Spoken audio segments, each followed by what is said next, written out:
Mark. I got a quad bike when I was about, honestly, 2 years old.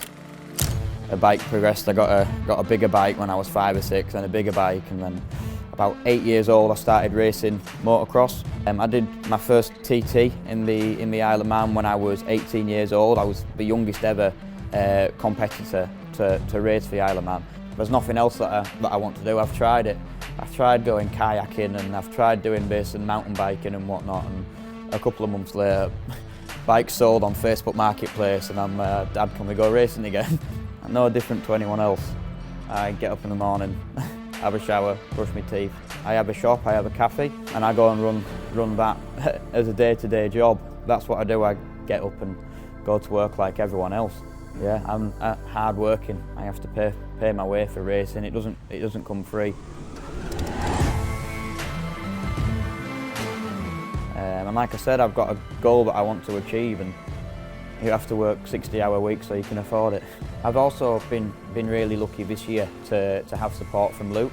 It's like a clothing brand that I wore before the sponsorship, so it was like really cool and like fitting that they've come on board to help me.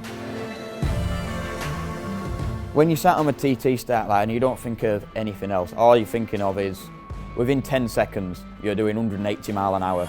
You've got a house here, and you've got it's just like a big grey blur, and it's the tarmac, and that's where you need to stay.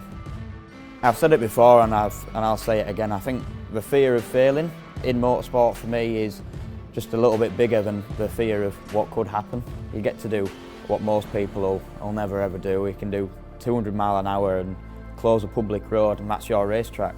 A little bit excited. You've got the best job alive sometimes. The ultimate goal, it might be a long way away yet, but the goal is to win a TT.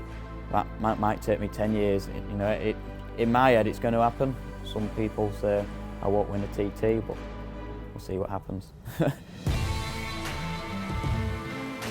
My advice for road racing, though, is understand that you're going there for the right reasons. You know, you have to go there knowing that you're going to spend all your own money to get nothing back but a little silver lady on a trophy.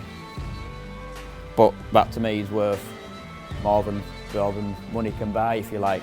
Finishing a TT, understand that it's going to take over your life. But if you want to do it, do it. Give it a go, give it 100%, and don't let anyone tell you that you can't do it. Dream big, and the highs outweigh the lows. I've started something, and I've set myself goals in my head that I want from racing, and more than anything, it's my sort of inner drive, maybe, that I won't give up until I've done what I've set out to do.